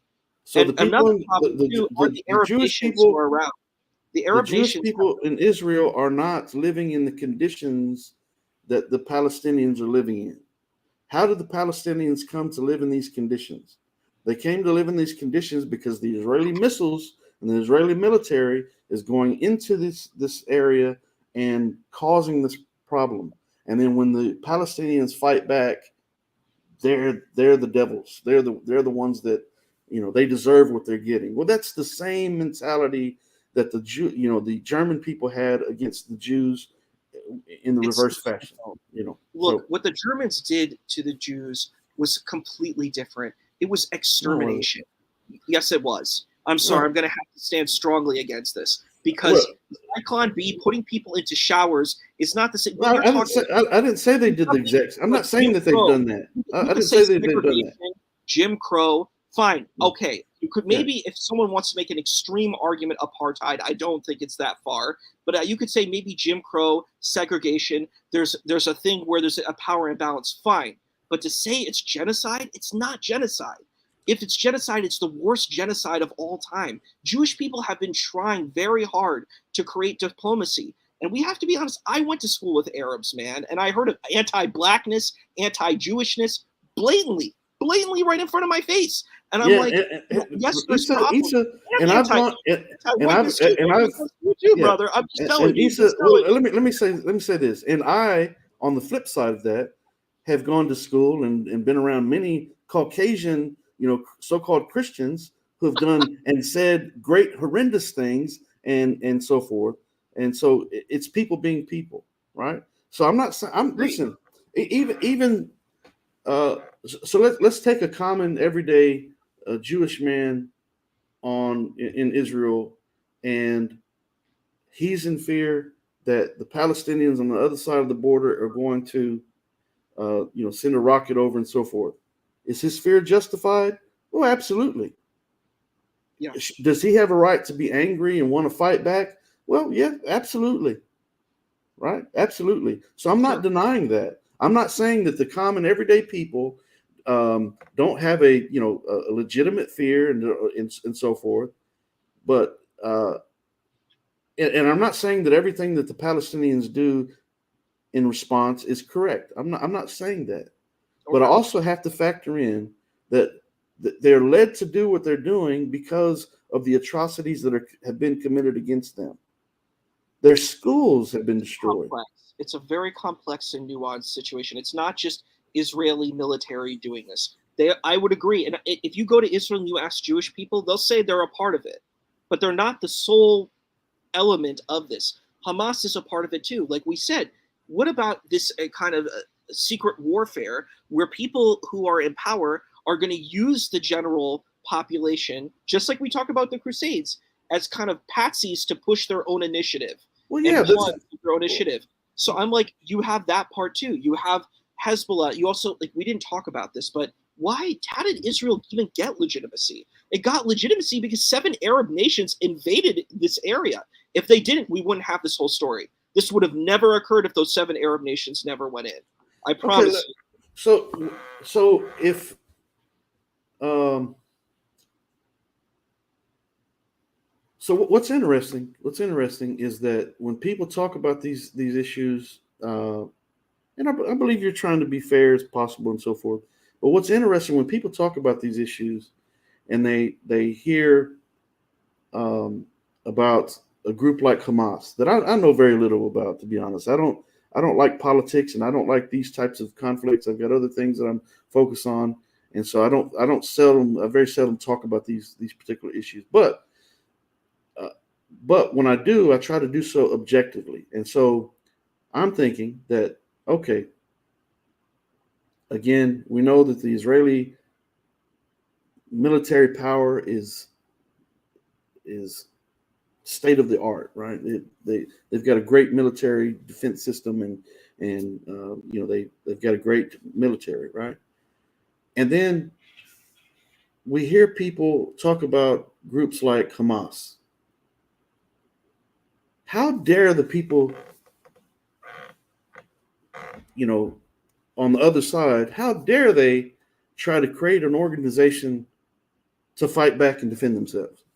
How dare so there's a conflict, but when they gather their people together and they gather, if they got access to some weapons that are nowhere close to the weapons that Israeli government has, by the way, but they've got some limited access to some weapons from Iran or wherever they might be, and they've got some way to acquire some type of money to aid in their ongoing war effort and so forth. They're still talked about as though they're the bad guy, but they're not doing anything different than already has been done on the other side of the border. With this country that has billions and billions of dollars of United States money being funneled to them for this ongoing effort to do what? To attack Muslims. And so, don't they have a right to, group together in some way and call themselves something in order to defend themselves? Well, sure they do. And it's so I say this because I'm not so sure that this group of Hamas is what they've been labeled as by the media. And because I know that, again, I've written books on this topic, obviously, and I just don't believe what the media is telling me. But common sense tells me that, man, if I was on the other side of the conflict, I'd be trying to organize and trying to find a way that, hey, we've got to come together in some form or fashion. We've got to get some weapons here. We've got to do something to fight back and defend our people. Man, that's a God-given right. So One thing I want to say we need to clarify is, first of all, the Palestinians are not just Muslims. They are Christians and Druze. Yeah, It's a whole population, and we keep saying that they're Muslim. Muslims are a part of it, but there are Christians and Druze. And we also have to realize there are tactics that these folks do, because, like, like I said, Hamas is using terrorist activities like stabbings. Like when you provoke, for example, like you said, you can have a bigger nation and then you provoke that bigger nation by, let's say, setting off a bomb or stabbing someone. You're going to have a huge reaction to that. And then people will say, hey, look at this reaction that these people did. They're the bad guys, but the other people actually initiated it. So I don't blame Palestinians. I think Palestinians are extremely traumatized, but I do blame Hamas and that leadership. It is horrible leadership because there used to be the PLO, the Palestinian Liberation, and you had Yasser Arafat, who has his problems, but he went to Camp David Accords. He went with Yitzhak Rabin. He was with what's his name, Jimmy Carter, and they were trying. They were making an effort. Now we don't have that at all. We used to have those kinds of efforts when you had the PLO, but yeah, Hamas is not PLO. So yeah. I think Israelis would love to have the PLO back, honestly speaking, because Hamas killed all the PLO. Do you know that? They threw them off, houses and murdered them. They murdered all the PLO officials. So Hamas is real. Like, they legitimately are doing stuff, you know? Yeah, no, I'm not saying they're not real, but I'm saying what they've been labeled as, I'm not so sure that's accurate. And when you hear stories of it's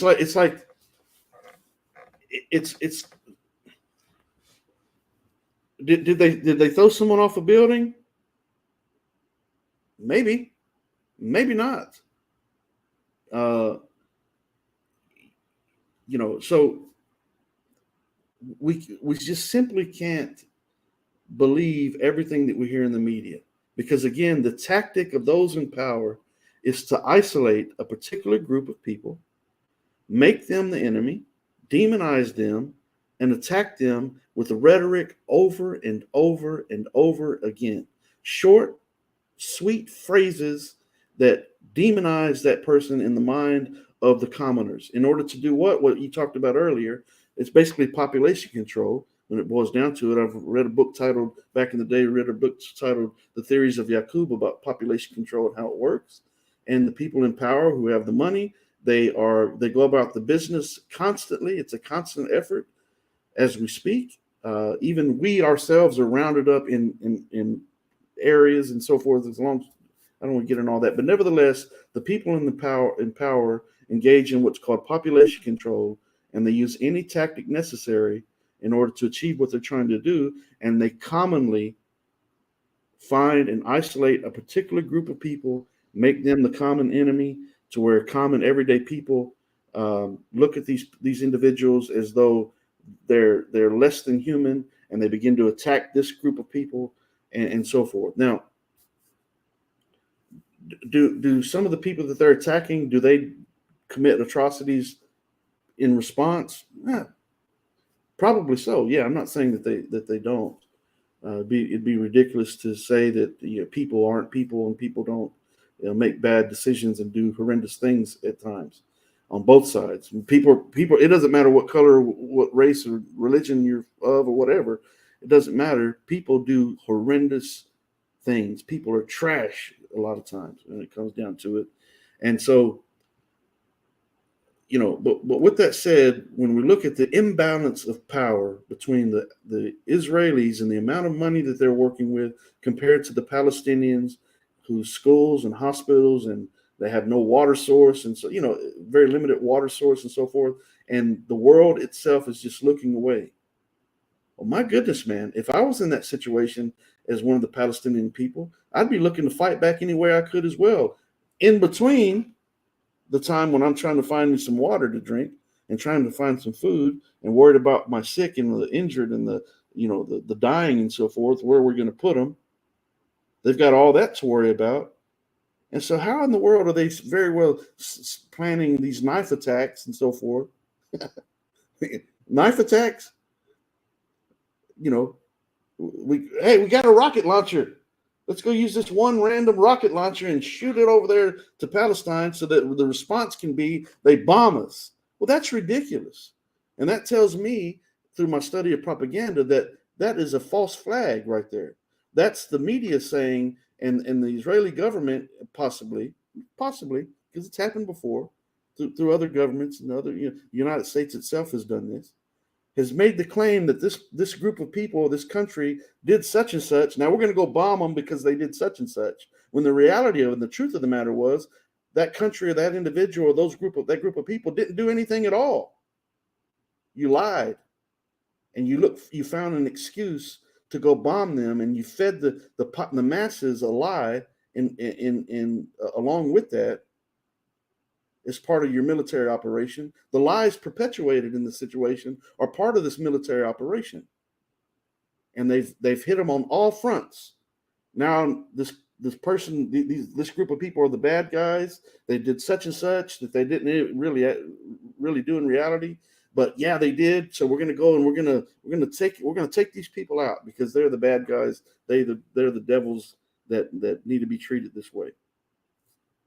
So we can't be naive, and we got to be able to empathetically, have a little empathy for these people and put ourselves in their shoes. If I was on the Israeli side, how would I feel? If I was on the Palestinian side, how would I feel? You know what? What my intellect tells me is I'd much rather be on the Israeli side, because there's far less atrocities taking place there.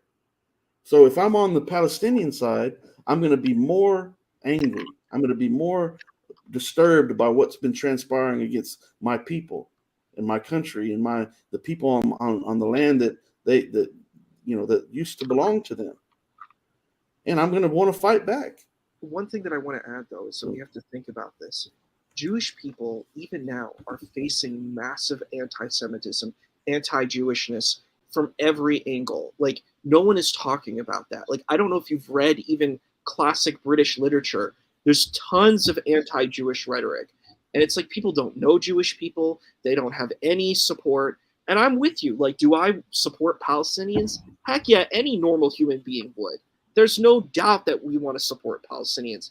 But the Jewish people can't be treated like these monsters in this situation where they're like just going around and bombing and killing. I'm like, this is not a fair narrative in looking at a holistic thing. Like you said, we've got to be balanced. How about if let me grant you something else. How about if Hamas is using this tactic of saying, hey, I'm going to do like a false flag operation, and I'm going to make it seem like, hey, Palestinians are suffering, but I'm stealing all the money, and then I'm putting innocent Palestinian lives in danger. We have to consider that could be an option too. We got to put that on the table as well. If we're saying that there's malicious acts behind the curtain, I'm just saying we need to include that as well. Yeah. Well, yeah. I mean, people are going to be people. People are going to do what they're going to do. But I think if you put everything on the scales and you consider the amount of money that Israel is dealing with and the support that they have from unfortunately a country that has a history of doing very disgraceful things to others in regards to, by example, the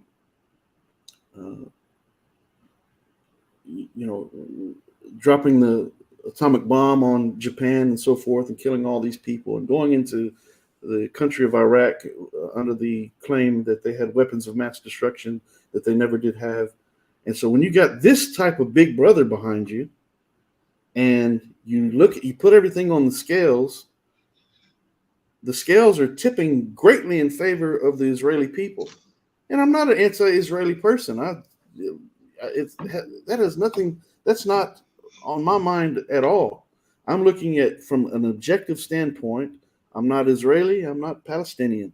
But looking from my mind at the situation, I see on this side, I see this country doing well and progressing, and I see this country that's doing well and progressing committing grave atrocities against people that they should be calling their neighbors, that they should be looking to assist, and so forth. It's like being on this side of the fence, and I'm going to steadily keep shooting, I'm shooting a gun at my neighbor's house, and in response, my neighbor is shooting a slingshot at mine. Well, my goodness, something's imbalanced here, and so anyways, Welcome to the panel. I'm not sure who this is joining the panel. Assalamu alaikum. Assalamu alaikum. How are you, brother? Brother Kenny, how are you? Yeah, alhamdulillah, I'm fine. How are you? Alhamdulillah. How are you, brothers? I hope everyone is doing well. Hello, everyone in the chat. Brother Kenny, we miss you. You disappear by by the weeks. I've been very, very busy. I've got a lot going on, and Alhamdulillah. extremely May Allah make your path easier. Brother, that's not what I expected to be talking about in your stream. But since you guys are in the topic, in my opinion, in my humble opinion, is that the greatest resolution is a resolution that happened somewhat by accident in one of the deadliest conflicts in the recent history, which is the apartheid in South Africa. The final resolution was not to divide the country, was not to have different flags, was not to have different classes or different governments, but the final resolution was to have one government for both white and black people. And now we have one of the healthiest African countries, being South Africa. We have white and black living together. It is slowly, I mean, still the white is still a little wealthier than the black based on history of wealth, but slowly that gap is closing. And there is no more debts, there is no more problems.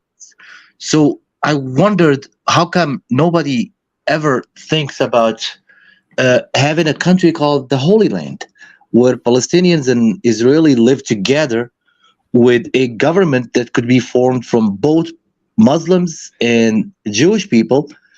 And then once they do that, it's a small piece of land, it's a small combined population. In their parliament, they will be talking about education, they will be talking about health, they will be talking things that have nothing to do with the religion. And I can guarantee you that it would be one of the wealthiest countries in the Middle East, and it would be one of the most peaceful places on earth if they decide to ever do that. But I wonder why. I mean, if you ask me as a Muslim, of course I'm gonna lean towards siding with the Palestinians. But at the end, I come to wonder, I mean, from the religious point or from any other view, what is a flag? What is a flag's importance? I mean, is a piece of fabric more meaningful than the well-being of all these people? I mean, people can practice their religion freely, just like they do in the United States, just like they do in many civilized countries. I believe that people can coexist that way. It happens in a lot of countries, not only in the first world countries. I mean, Christians and Muslims are living together in Lebanon and Egypt and Syria. And so I believe, in my opinion, my humble opinion, that the best solution would be the one country, one government, just like what happened in South Africa. You go to the synagogue, I go to the mosque, and we can meet at the coffee shop after and live together. That's my opinion. Yeah. Now, brother, I don't want to stay long, and I don't want to hog the microphone. I just wanted to bring up something to you. Maybe it's going to be for a future discussion because it doesn't seem to be the topic today. Brother, we're all familiar with the argument of John 5:30, that where Jesus says that he by himself cannot do anything, and still the Christians argue about that. So we'll call this the theory. Now I look at another verse, which in my opinion is the practice of that theory, which is Luke 22:32, where Jesus tells Samson, I will pray for you that your faith will not fail. So now my question, does a God pray for you? When you come to a God that can, usually a God fulfills your prayer, answers your prayers. Does a God pray for you? This is my question. Why would a God need to pray for you that your faith would not fail. Why wouldn't he just make your faith not fail? Because that's supposed to be the ultimate source of response. Why Jesus says that I'm going to pray for you? The only explanation that any logical person would say, that he is not a God, he's a human, and he will pray God for you. And I hope I didn't hijack the conversation, brother. And No, thank brother. you everyone for your patience. Yeah. Well, thank you. And Thank you for you're very welcome. And I'll say salam alaikum, brothers, and I'll catch you another time, inshallah. Wa alaikum salam, brother. Thank you for coming, and you're welcome anytime. Thank you. Thank you, brother. Salam alaikum. Okay, I'm not sure who this is, but welcome to the panel. Hello, Kenny and Marshall. Thank you. Goodbye, Robert Wells. Robert Wells, you are not allowed on this stream. I don't know why you would even come here. You are not allowed here, and you have to go. So go make 5 or 6 videos about me and keep my name busy while I'm away minding my own business, if you would, because it's very helpful. All negative, any publicity is good publicity in the big picture of things. So thank you for keeping me relevant and so forth without my having to do anything at all. Thank you. while I'm minding my own business, but you're not allowed here. So with that being said, Brother Marshall, you still there?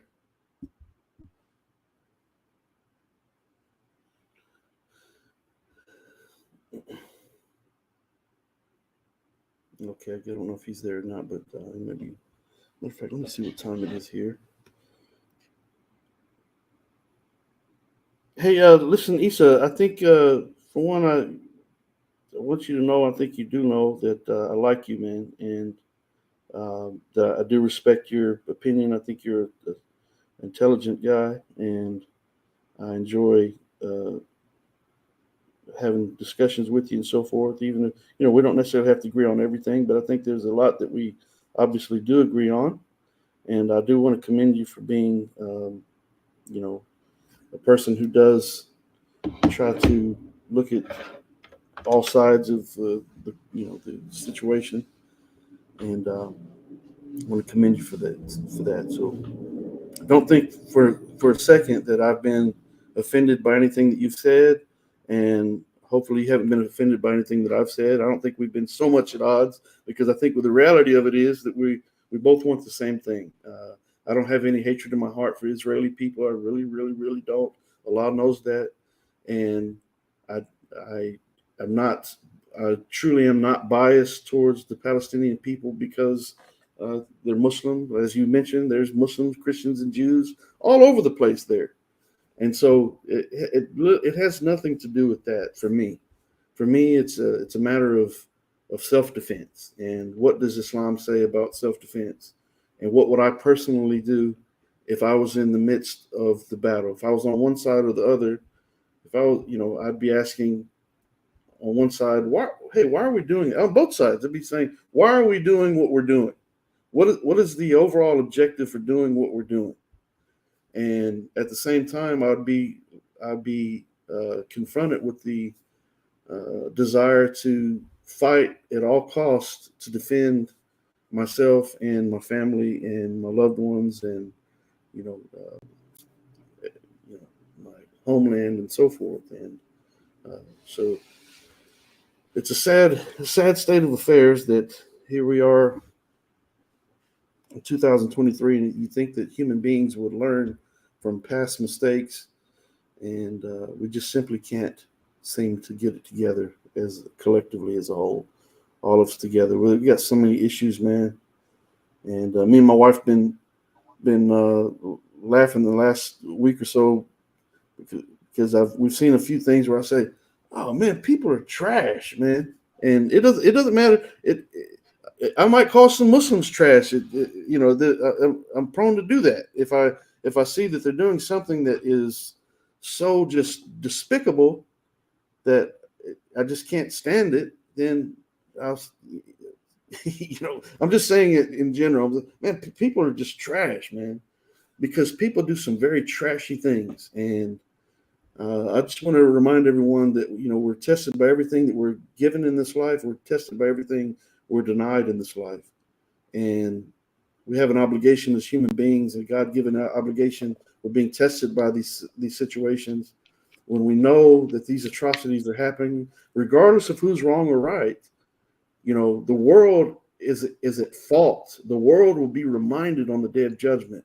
All the people in power, the commoners are going to be less responsible for what they can and can't do, because we're limited as common citizens. With we don't have the power to do the things that you and I and Brother Marshall and most people in the world would want. Peace. We really want peace. We don't want to see these people killing one another. But the people in power, the people calling the shots, they're going to be held accountable on the day of judgment for having the ability to make changes, and they just look away and ignore it. Or instead of creating peace, they purposely go about the act of causing conflict and death and so forth. They're going to be held responsible for it, and it should be a reminder to all of us that we got to be conscious as individuals. If we're going to make change, we got to start within our own selves, and realize that sometimes we're in fear of things that we are unfamiliar with, and we shouldn't be like that, because most of the time when people what people don't understand, they fear, and what people fear, they try to destroy. And so we should try to go about the business of communicating, and that's why I want to commend you, Brother Issa, for your effort to try to balance the scales. I know that's your agenda. I know that's what you want to do. I believe you have a good heart, and so I want to commend you for that, because I do see you as a peacemaker when it's all said and done. So I'm right there with you, but we see some things a little bit different as far as some minor details, but we're on the same page in that we want peace for everyone involved, and I think you want that 100% in your heart, and I do as well. I assure you. Brother Marshall, what was you going to say? That's what I was going to thank Dr. Issa Kabeer for coming. Appreciate you. Inshallah, we're gonna have an after show, or what are we gonna do? No, I'm still got a debate to I'm working on. I've got notes that I have to look over and things I have to read through, and so I don't have time. Plus, it's about time for Salat. For your Salat, okay, yeah. It's not quite time yet, but it's almost. But okay. Get about 20 something minutes left. Well, I do want to say something. I think we're forgetting something about the elephant in the room. That's got to do with the Israel and the Palestinian contact, and that's with the United States' foreign policy that's due behind it. Because there ain't no greater thing than U.S. wants is a weaker Muslim countries around Israel and Israel strengthening. So I think if we're talking about Hamas being a terrorist organization, when you got a country, United States, that's guilty of war crimes just in the last 20 years of the illegal invasion of Iraq, backing you with $123 million a day, who's guilty? Whose hands are dirty? Is it Israel's hands just as dirty now? It's because they're using the United States dirty money. So I think there's a big elephant in the room than just that conflict. Is like the foreign policy behind it, what's going on, driven it. You know what I'm saying? Yeah. But that's another topic. That's a can of worms.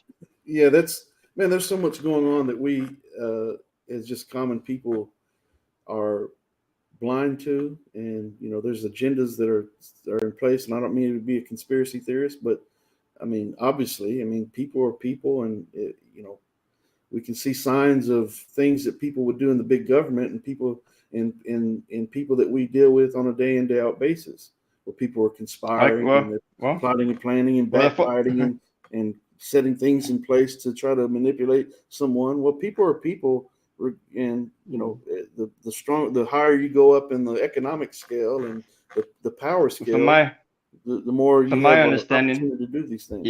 Yeah. It's one last thing from my understanding, and Issa Kabeer will talk about that. I showed him the video, and how United States had a foreign policy to take down 7 countries in 5 years, and leaving it with Iran in the second. And you look at the only country around there that's they want to do it for is what? Israel. So I don't know if the United States really have an interest for peace over there with the Palestine to begin with. So that's another subject. Yeah, who knows, man? It's unfortunate. I don't put anything past anyone. I mean, my goodness, people. I'll say it again. People are trash sometimes. I mean, they just are. People do some very trashy and very just disgusting things, man. And my goodness, yeah. So, anyways, but thank you, Issa, for coming, man. And yeah, You're welcome. Do you mind if I say one quick thing? oh, sure, go ahead. All right, thank you. So, assalamu alaikum, everyone here. Assalamu alaikum. I wanted to actually comment on what Brother Samir said, who had popped in for a minute, and that's definitely a solution that I think works. A unified nation, you could call it Holy Land, where everybody's united. I think that's totally fine, or a two-state solution. But I think we need a solution for peace, and the way to do it is not to vilify the other group, because there's blood in the water. So we need to kind of get beyond blaming people and saying, hey, we need to come together because we got to survive. We're in this tiny little piece of land.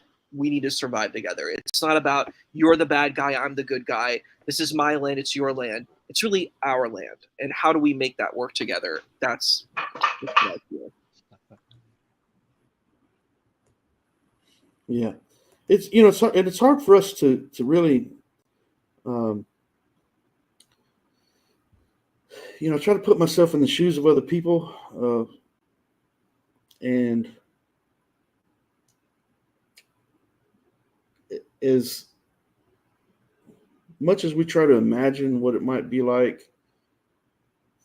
for someone else in these circumstances, and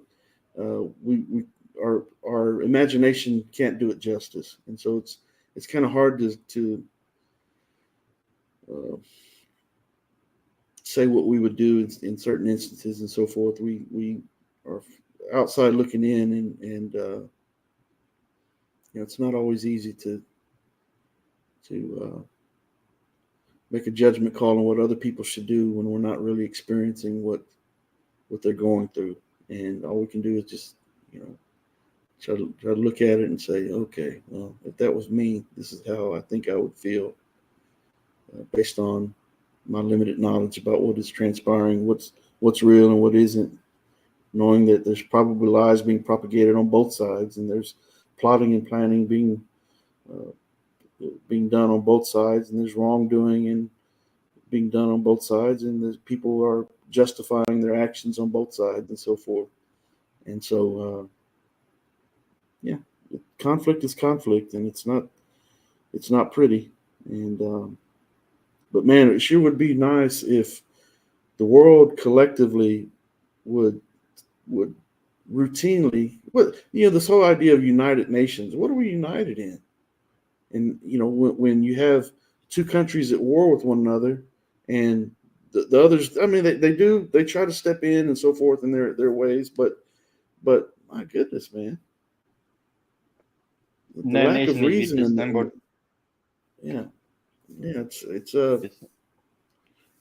it's I don't know, man. When people are mad with one another, it's hard to reason with them. That's unfortunate, but people get caught up in the emotion of it all, and the longer it's been they've been infected by the situation, the harder it is for them to think clearly and to get beyond it. And but let us try to learn from that in our own personal lives, and try to apply this type of thinking to things on a much smaller scale. How do I avoid conflict with these people? Well, all I can do on my side is avoid the situation. And if I'm confronted with something, I'll address it if need be. Otherwise, I'm going to try to just steer clear of it, and I'm going to try to avoid this enemy. I'm not going to purposely go out and try to cause them problems. I'm not going to set out. That's not my agenda. If I do something in response to being attacked, that's different. But we should all be trying to go our way and live our life and take value in the little bit of time that we do have in this life. We're being tested by this time, right? And we should be trying to make the best of it, not only for ourselves, but everyone that we encounter. And how do you do that? You've got to put it in practice. You've got to not just, don't just talk about it. You got to be about it. You got to put it into work. Even the Bible says, by example, faith without works is dead. You've got to put effort in. This is striving in the cause of Allah. When you're trying to do what's right for yourself and all people and all circumstances at all times for the sake of your Creator and for the sake of time that we're being tested by. That's why Allah says, by the gift of time, surely mankind is in loss, except for those who do good, righteous deeds and who guide one another to truth and patience. So may Allah subhanahu wa ta'ala, our God, our Creator, make us to be of those people who are willing to look at things objectively and to approach every situation that we encounter with patience and prayer and try to do what's right. And may He forgive us for the times that we fail and make the wrong decision. So, alhamdulillah, Rabbil Alameen. Praise be to Allah for all things, everything that we're tested with and everything that we're given in this life. May Allah be praised, and everything that Allah denies us in this life, may Allah be praised for that, because not all the things that we want in this life are things that we actually need. And surely Allah's wisdom is far above ours. So brothers, thank you for joining this discussion and being the instigators of this discussion. This is not normally a discussion, although I have had discussions here and there on this topic, but now I've been so busy with so many other things, but it was good to kind of break away from preparing for the upcoming debate with David Wood. That will be, as I use this opportunity to plug this debate once again, September the 16th at noon Central Standard Time, live in-person debate here in Pearland, just right outside of Houston, about 20-30 minutes away from where I live in Midtown. And anyways, David Wood and I will be debating for the third time.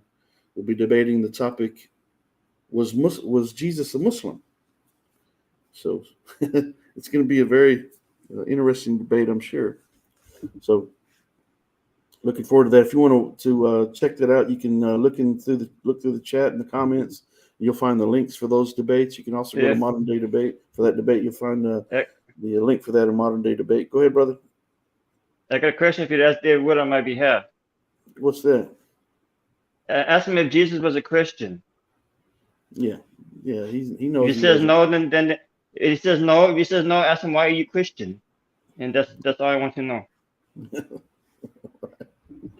Please, just on my behalf. He don't like me, because I think I got his YouTube channel took down a couple of times, but yeah.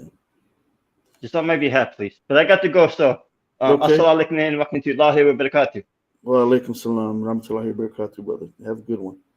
Issa, any final words before we end the stream? Yes. Wow. So I'm happy that we could have this conversation. Say alhamdulillah, I think it's really good that we have this conversation. I think it's important to look at the nuance. I think that the truth is always in between. We don't want to deal in absolutes, and we want to, like you said, I think it's fair that we need to have all the information and not just be reactionary to what's going on. And I think it's a hard discussion. It's a hard discussion that has a lot of emotion, has a lot of trauma, and has a lot of pain. But the most important solution is, how do we bring everyone together? And that's where I stand. I want to bring everyone together, and I want to see all the human rights and the human dignity, and try to get beyond our prejudices. We as humans have prejudices. We need to get beyond them. So, like you said, may we join in patience, and may we join in truth. Amen. I mean to that. Yeah, alhamdulillah. Yeah, indeed. Yeah, I mean to that. So, all right, brother, thank you again for coming, and I look forward to communicating with you in the future. And you're welcome to join the panel anytime. I think you're a decent, very decent guy, and I've liked you from the very beginning. And so, thank you for coming and being a guest on the show and talking about this very, very. It'd be great, it'd be great if we didn't have to talk about it. If we don't have to talk about it, but it's great if we didn't even have the option to talk about this thing. If it wasn't even transpiring, we didn't have to talk about these types of issues. But here we are. And but thank you for engaging and being polite and being very, informed and educating people on some things that possibly we did not know and so forth. So I appreciate you for that, and thank you for coming. So, with that being said, once again, if you want to check out the upcoming debate between myself and David Wood on the topic, was Jesus a Muslim? You can tune in to that. You can come and view it live and in person if you'd like, here in the Houston area, or you could watch it live on the Modern Day Debate channel. I think there's a small fee to watch it live. I believe that's what's happened in the past, and I'm not sure the details behind that. I don't really get involved in that, but you can find the link to it on Modern Day Debate, and be sure to check that out. It's going to be a good debate, I'm sure, and looking forward to it. So, with that being said, I do want to say that it is my belief that there's only one God who, in the Arabic language, is called Allah. He is our Creator, and I bear witness that Muhammad sallallahu alaihi wasallam, peace and blessings be upon him, is the final servant and the seal of all prophets. And so I leave you by saying, Assalamu alaikum, rahmatullahi wa barakatuh. Peace and blessings be upon you all. May Allah subhanahu wa ta'ala, our God, our Creator, bless you and your families and give you ease in all the tests and trials that we face throughout the course of our lives. And so leave it at that. Ameen.